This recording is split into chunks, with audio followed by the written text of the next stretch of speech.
पानी, वो बहुमूल्य चीज जिसके लिए दो बड़े देशों के लैंडर्स यान लड़ रहे हैं चंद्रमा पर। एक भारत का चंद्रयान 3 और दूसरा रशिया का लूना 25।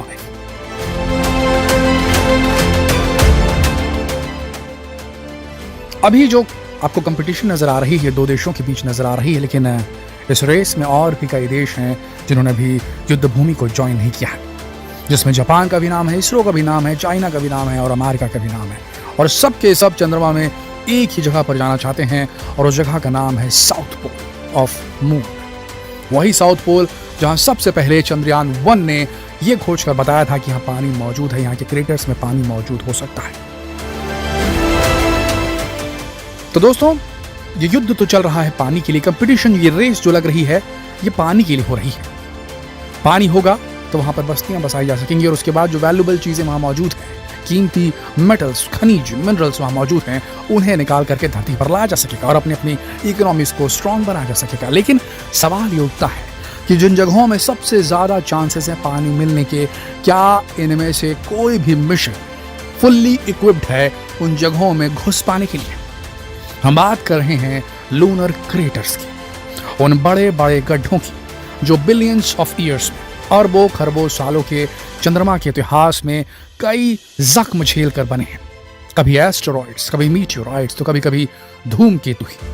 जब ये चंद्रमा की सतह पर गिरे होंगे तब ये बड़े बड़े गड्ढे बने हैं, तभी चंद्रमा पास से देखने पर इतने ज्यादा छेद से भरा हुआ दिखता है, गड्ढों से भरा हुआ दिखता है, क्योंकि उसका खुद का एटमॉस्फेयर नहीं रहा, जिसके चलते उसके सतह तक हर छोटी बड़ी चीज पहुंच जाती है धरती पर, क्योंकि एक मोटा एटमॉस्फेयर का लेयर है। इस वजह से वायुमंडल में जो चीजें आती हैं वो जल जाती हैं रास्ते में। काफी बड़ी चीज की जरूरत पड़ेगी, काफी बड़े आकार के किसी पिंड की जरूरत पड़ेगी, तब जाकर वो आधा जलकर कुछ मात्रा में पहुंचेगा धरती की सतह तक। लेकिन चूंकि चंद्रमा की सतह पर इस प्रकार का कोई भी वायुमंडल एटमॉस्फेयर नहीं है, तो छोटी से छोटी चीज भी चंद्रमा की धरती को छेद देती है और इसीलिए उसकी जो धरती है, चंद्रमा की जो सतह है, वो बड़े बड़े गड्ढों से भरी है। और इन्हीं गड्ढों में बताया जाता है कि वो बहुमूल्य पानी मौजूद है जिसके लिए इतने सारे देश लड़ रहे हैं। सवाल यह है कि इन गड्ढों में पानी आया कहां से? वैज्ञानिकों का कहना है, साइंस एक्सपर्ट्स का कहना है, कॉस्मोलॉजिस्ट का कहना है, एस्ट्रोफिजिसिस्ट का कहना है कि धरती पर भी पानी किसी कॉमेट से आया होगा, किसी धूमकेतु से आया होगा, किसी मीटियोराइट से आया होगा। ये संकेत मिले हैं कि पानी की मौजूदगी धूमकेतुओं में, मीटियोराइट्स में, एस्टेरॉइड्स में होते हैं। तो इन उल्का पिंडों के अंदर, इन धूमकेतुओं के अंदर पानी का जो भंडार रहता है वो कभी आकर टकराया होगा, टकराने के बाद गड्ढे बने होंगे और वहां पानी जो है, चूंकि आपको बता दें, जब धूप निकलती है तो चंद्रमा की सतह पर तापमान 176 से 200 डिग्री सेंटीग्रेड तक बढ़ सकता है, खून उबाल देने वाली गर्मी। और जब सूरज नहीं रहता है तो -200 डिग्री सेंटीग्रेड तक के हड्डी जमा देने वाली, मतलब कुछ भी चीज जम सकती है उसमें, वैसी वाली ठंड पड़ती है।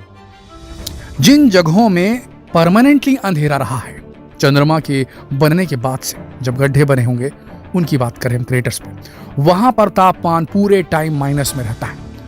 ऐसी अवस्था में अगर कोई कॉमेट आके टकराया होगा जिसके अंदर पानी होगा, वो पानी अगर फ्रीज हो गया होगा, जम गया होगा, तो इन्हीं गड्ढों में आइस क्रिस्टल्स की प्रेजेंस के बारे में सोचा जा सकता है। यही उपस्थिति हो सकती है बर्फ के फॉर्म में, बर्फ के क्रिस्टल्स, आइस क्रिस्टल्स के फॉर्म में पानी की मौजूदगी। सवाल फिर वही उठता है, क्या ये जो लैंडर्स और ये रोवर्स बनाए गए हैं, क्या वो इन गड्ढों के अंदर उतर भी सकते हैं? वीडियो में आगे बढ़े उससे पहले हम एक बड़ी घोषणा करना चाहते हैं।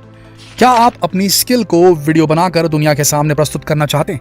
आप एक राइटर हो, आप एक पोएट हो, आप एक कुकिंग स्किल जानने वाली गृहिणी हो, आप एक डॉक्टर हो, आप एक इंजीनियर हो, आप किसी भी स्किल के मालिक हो, क्या आप अपने स्किल्स को वीडियो बनाकर दुनिया के सामने पेश करना चाहते हैं? अगर हाँ, तो नॉलेज टीवी हिंदी यूट्यूब के इतिहास में पहली बार लेकर आया एक ऐसा हिंदी यूट्यूब कोर्स जो आपको सिखाएगा मोबाइल से प्रोफेशनल यूट्यूब वीडियो बनाना, सीक्रेट टिप्स जिससे आप अपने वीडियोस पर मिलियंस ऑफ व्यूज अट्रैक्ट कर सकते हैं, हैंडल कैसे करना है कॉपीराइट इश्यूज को, सिनेमैटिक इफेक्ट्स कैसे डालने हैं, एनिमेटेड फॉन्ट्स कैसे इस्तेमाल किए जाते हैं, एडवांस एडिटिंग क्या होती है। साथ ही हम आपको देंगे प्राइवेट ग्रुप का वो सपोर्ट जो आपको आपके यूट्यूब अकाउंट बनाने से लेकर के पहला यूट्यूब चेक प्राप्त करने तक आपके साथ रहेगा। तो अभी क्लिक कीजिए डिस्क्रिप्शन में दिए लिंक को और बन जाइए यूट्यूब जर्नी में हमारे हमसफर।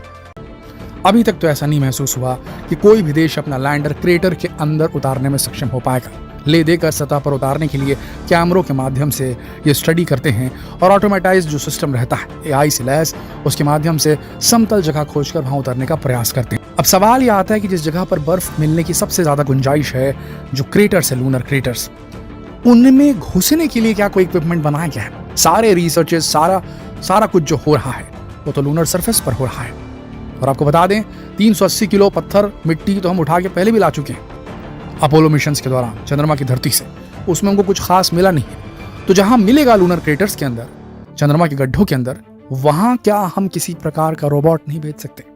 ये जो लूनर रोबोट हमने इस बार भेजा है, प्रज्ञान 3, चंद्रयान 3 का प्रज्ञान रोवर, क्या आपको लगता है इसरो क्या करेगा इसका? 14 दिन का इसका टाइम है, वर्किंग पीरियड है।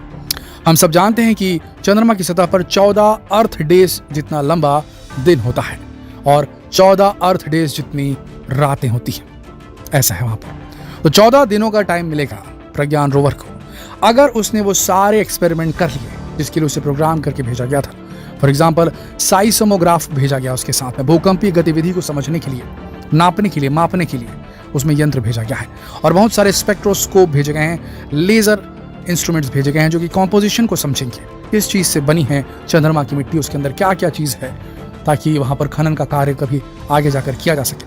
उसकी जानकारी एकत्रित करेगा, एनालिसिस करेगा, एक्सपेरिमेंट करेगा, पानी की प्रोसेस को चेक करेगा।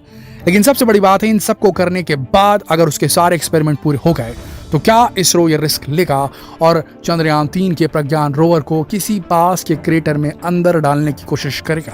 क्योंकि काम तो हो गया पूरा, अब अगर वो खराब हो जाए तो हो जाए, उसे डाल करके देखिए कि उसमें भी इंफॉर्मेशन भेजने की क्षमता होती है, वो कनेक्ट करता है। देखिए प्रज्ञान रोवर का कम्युनिकेट करने का तरीका कुछ इस प्रकार का है कि लैंडर जब लैंड कर जाएगा उसके बाद उसके अंदर से प्रज्ञान रोवर निकलेगा और अपने आसपास के इलाके को स्टडी करने के लिए घूमेगा, इसीलिए उसमें पहिए लगा गए हैं। जो भी इंफॉर्मेशन उसे मिलेगी वो इन सीटू एक्सपेरिमेंट करने वाला, यानी कि लाइव एक्सपेरिमेंट करेगा। उसके पास समझ लीजिए एक छोटी सी लैब है, उसके अंदर वो वहीं से सैंपल एकत्रित करेगा और उसमें चेक करेगा कि क्या है इसके अंदर, और इन्फॉर्मेशन जो है वो कम्युनिकेट करेगा लैंडर के साथ में। तो कम्युनिकेशन जो है सिस्टम लैंडर और रोवर के बीच में स्थापित है। उसके बाद लैंडर ये इन्फॉर्मेशन भेजेगा ऊपर ऑर्बिट में चक्कर काट रहे प्रोपल्शन मॉड्यूल के पास में। प्रोपल्शन मॉड्यूल जो है उसके पास कम्युनिकेशन कैपेबिलिटीज है, क्षमताएं हैं, वो ये इन्फॉर्मेशन भेजेगा इस track mission operation complex ISRO का, इस ट्रैक बेंगलुरु, वहां मैसेज भेजेगा और वहां पर फिर हमको पता चलेगा कि उसे क्या मिला वहां पर। क्या इस प्रकार की कैपेबिलिटी डाल के इसरो ने भेजी कि थोड़ा दूर तक भी चला जाए तो भी वो कम्युनिकेट कर पाएगा लैंडर से? अगर ऐसा है तो क्या आखिरी दिनों में जब सारे एक्सपेरिमेंट पूरे हो गए होंगे तो इसरो क्या प्रज्ञान रोवर को चंद्रमा के उन गड्ढों में उतारने की कोशिश नहीं करेगा, या उसे नहीं करनी चाहिए? क्या यह करेगा? क्या लगता है आपको?